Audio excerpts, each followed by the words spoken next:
Hello everyone, this is Mark Rivera of GenreOnlinenet on YouTube, and today I have a review of The Art and Soul of Dune Part 2, which is written by Tanya Lapointe and Stephanie Brooks with a foreword by Denis Villeneuve, the director. This is the slipcase. And you could see the artwork on both sides. It's very much like the first book. This is like a very light cardboard, and the book slips in here. This is the cover of the book on the inside. Okay, it's a nice hardcover book. This is the spine of the book. Sorry, let me just go to do it this way. This is the spine of the book. And this is the artwork at the rear of the book. Now, what I'm going to do is I'm going to go through the book and show you the pages, okay? So, here we go. This is the inside design, if you will, within the book. And then you turn it, and we have this beautiful painting of the two moons, one with the hand, and I guess that's the mouse shadow, but I'm not 100% sure. Okay, there's the sandworm art. And I think this is supposed to be Paul preparing for his first worm ride. Okay, this is beautiful artwork right here. You have the Emperor's Imperial ship. And this tent scene, which you can see on YouTube, is not in the movie. And I was really surprised. There might be two scenes that are on YouTube that are clips from the film, but they are not, at least in the theatrical version that I saw. I did not go see this film in IMAX. I saw this in the best possible screen I could, but I did not see it in IMAX. So I'd be curious to know if the cut for the IMAX version has any difference between the theatrical cut I saw, because this metallic structure that you see in the YouTube clip, as well as a scene of Gurney looking up out at the Imperial ship coming out of the Guild Highliner, it's done completely differently in the movie. And so I don't know why that's the way it is, but you know what? I'm going to suggest to all of you now, because Denis Villeneuve has said on interviews that he doesn't believe in showing the deleted scenes or anything like that. Download those clips off YouTube so that you have them, because when they go, you may not be able to get them again. In fact, after I do this review, I'm going to download them myself, and I'm hoping they'll still be there, because you never know. It could be a mistake that's why those particular scenes were released and on YouTube, I should say. And to make a long story short, I don't know. They'll still be there, so that's why I suggest that you should download those scenes just in case they never are made available, because it appears that they used an alternate take for the theatrical cut, at least the one that I saw. I can tell you that the film itself, I gotta be honest with you all, it's not a bad film in any way at all, nothing at all. But in some ways, I was actually a little disappointed.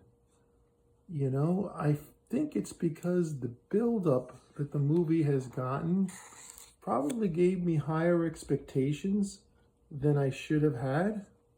And as a result of that, that may have been the reason why I was disappointed.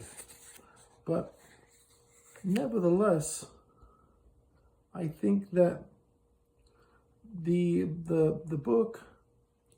movie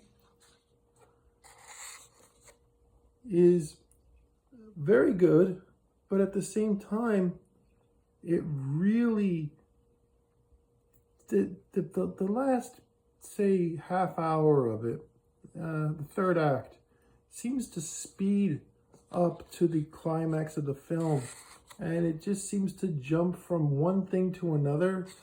And a lot of it just felt kind of rushed, and It has good pacing otherwise, but that last act really felt rushed for me. And I was just kind of disappointed. I mean, in some areas he got it right, in my opinion, but I've come to realize that Harlan Ellison was correct. For those of you who don't know who Harlan Ellison is, he's a famous science fiction writer from the 20th century. He's written many great stories and books, and basically you could see him on the Blu-ray disc from the extended edition DVD of David Lynch's cut of Dune, and those extra features have since been carried over to many other DVD releases. This is the Smuggler's Spice Harvester, which is one of the newer things that you get to see in the film. So that's sketch right here, or a painting of it, okay? And this is, once again, the Imperial craft landing. And on YouTube, like I said before, you see this whole thing coming down over the structure. And you see this ship coming out of the Spacing Guild Highliner. And you could see in the Highliner from the other side what I guess is chitin or something. And you could also see other smaller ships that I'm guessing are ships of the great houses. And ultimately, you see then Gurney Halleck, and he's with Paul, and he's got these kind of electro binoculars or something similar to what you might see in Star Wars when they use those binoculars to, you know, spot something. And you know, the angle of the way the ship enters the atmosphere and then its final landing is completely different in the film, you know. And I, be honest with you, I kind of like the way the way it was done.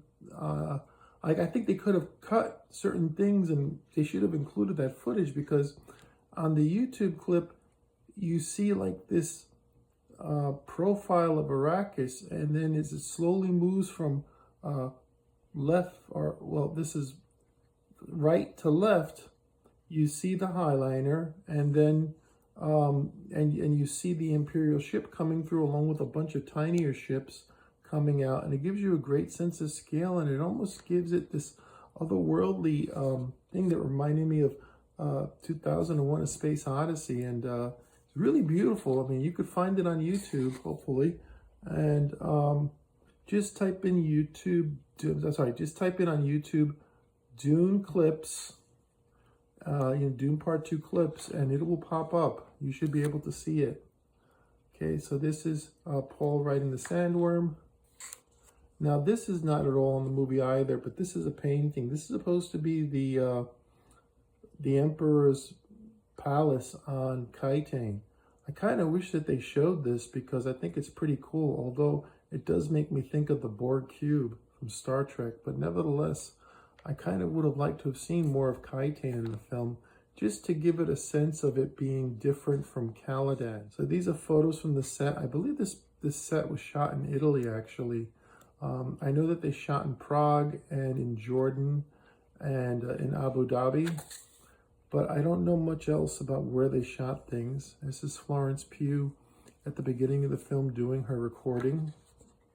Okay, and this is Christopher Walken as the Emperor,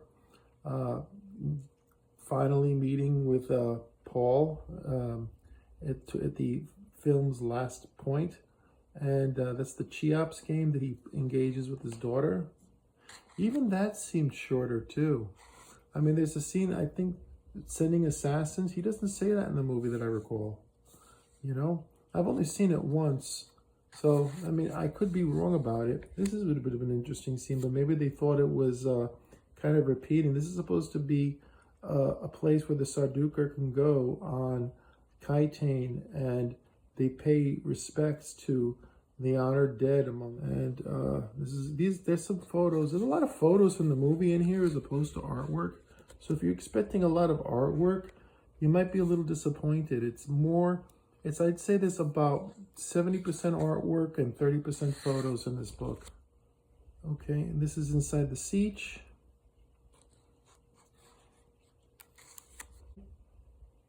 And, you know, I think the problem with Dune is, this is what Harlan Ellison said. Everybody that reads Dune, when you read the novel, that's the version of the film that you imagine in your head being the movie. And it's kind of, he described it like reading Melville. And there, if you read Moby Dick, a lot of people have always found that the film adaptations of Moby Dick don't touch the original novel. And I think that it's true of Dune too. It's a very hard book to adopt. And I would say that from what I can tell, the film is to really be called Denis Villeneuve's Dune, as opposed to Dune Part 2, because this is really his take on it, and that's actually to be expected since he's the director. This is his vision of Dune, and it should be. But it's like I said before, there were certain scenes in the film where I really, really wanted. I was like, oh, great, are we going to see this? And it just kind of never happened. Is the movie bad? By no means at all. But I have to be honest with you, this is where I can compare the three and tell you what my opinion is.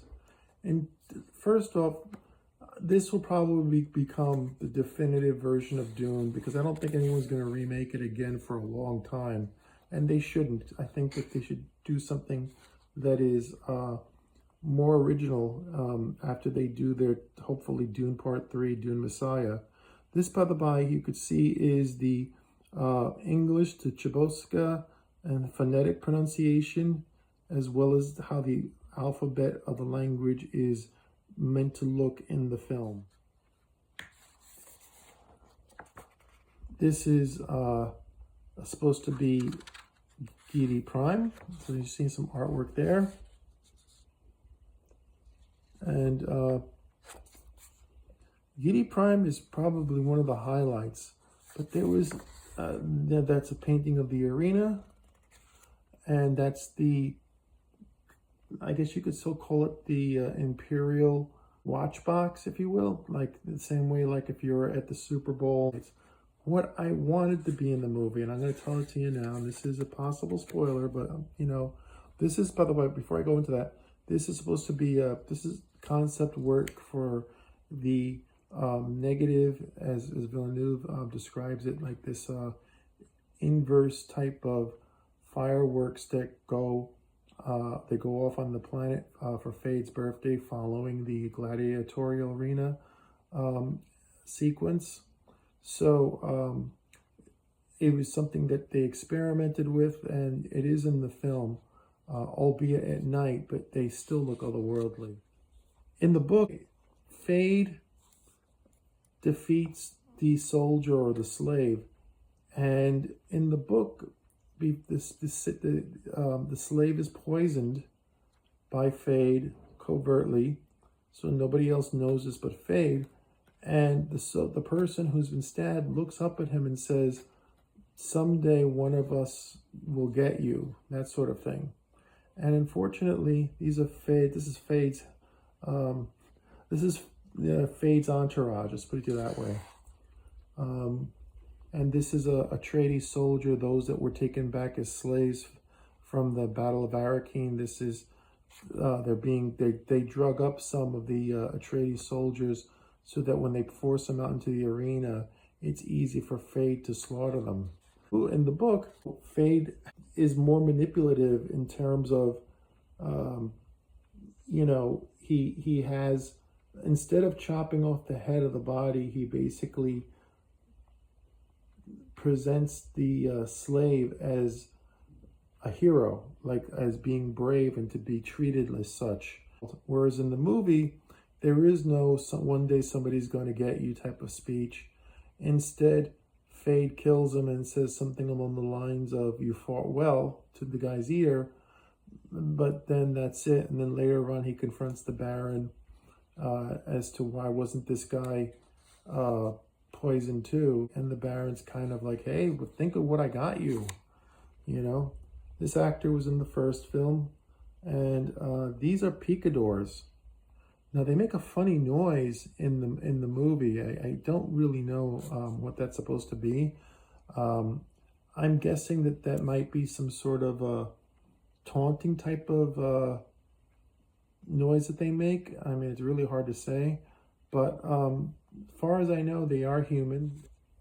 That's the Baron inside his observation box that I showed you before.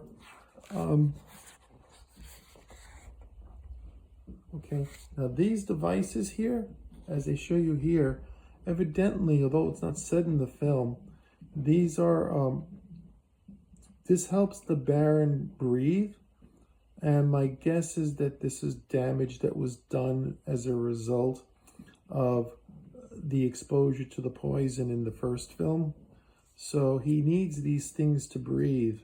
And the Emperor cuts these off when he comes to confront the Baron.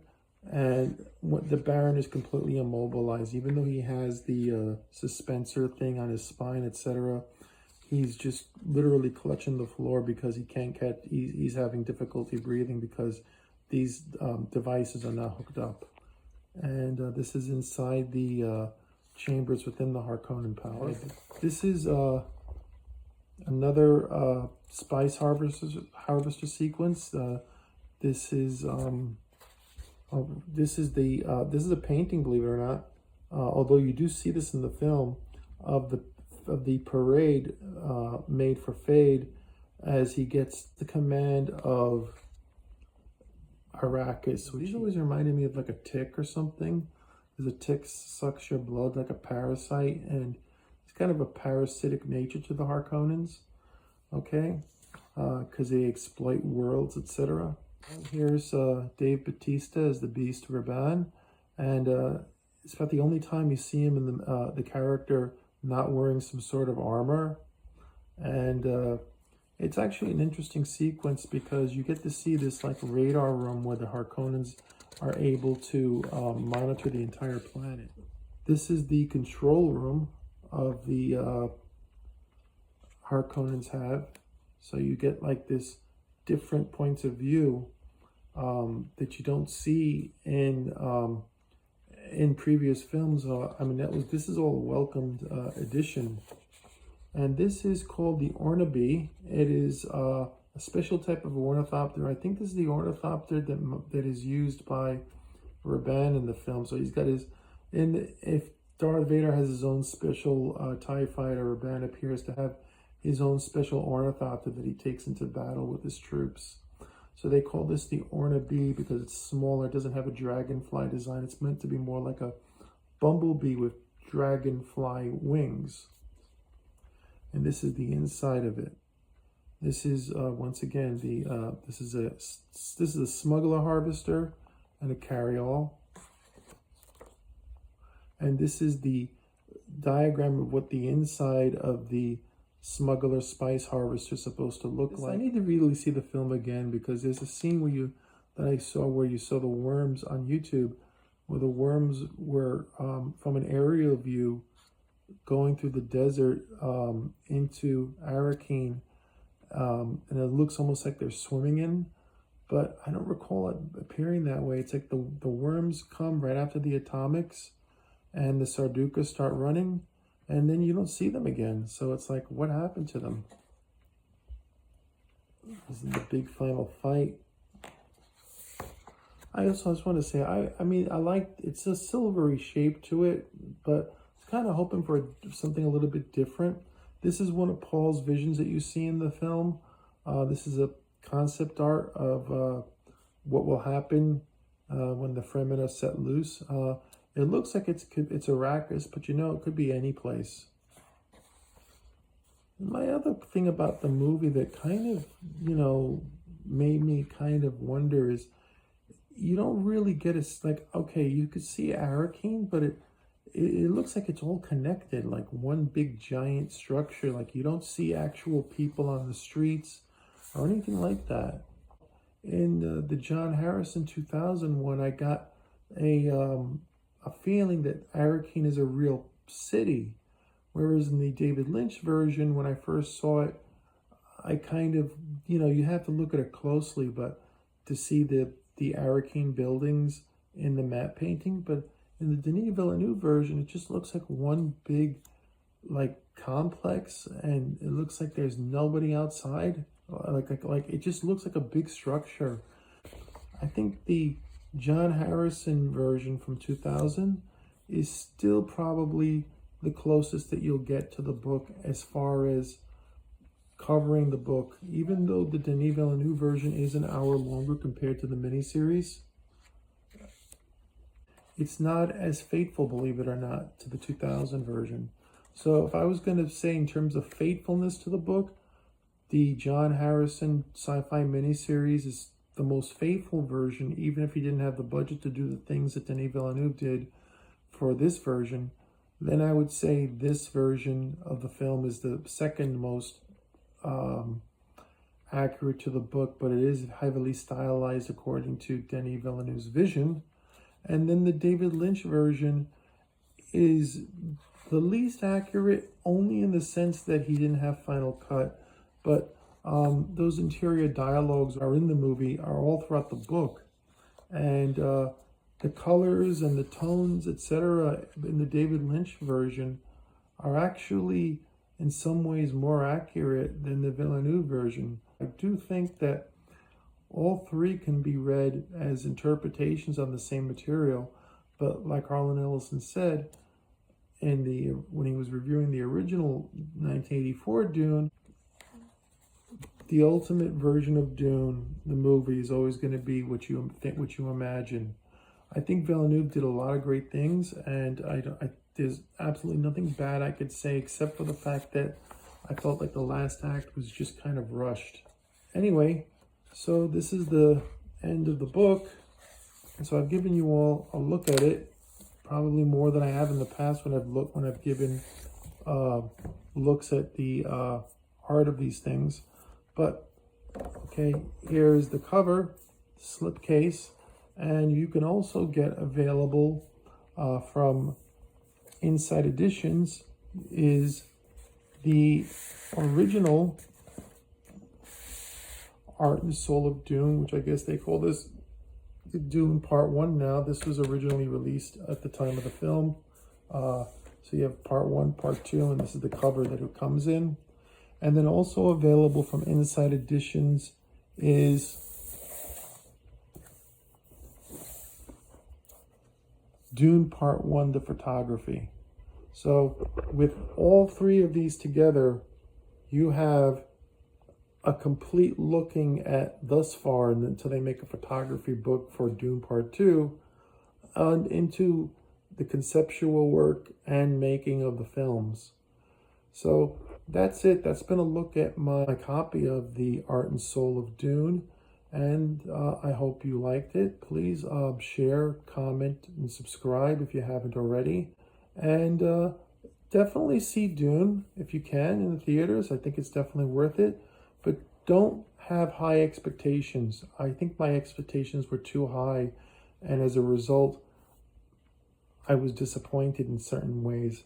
I think if I hadn't been as built up for it, I probably would have liked it more. But overall, it is what it is, and it's pretty darn good. So thank you all for watching, and I hope you all have a great day now. Bye-bye.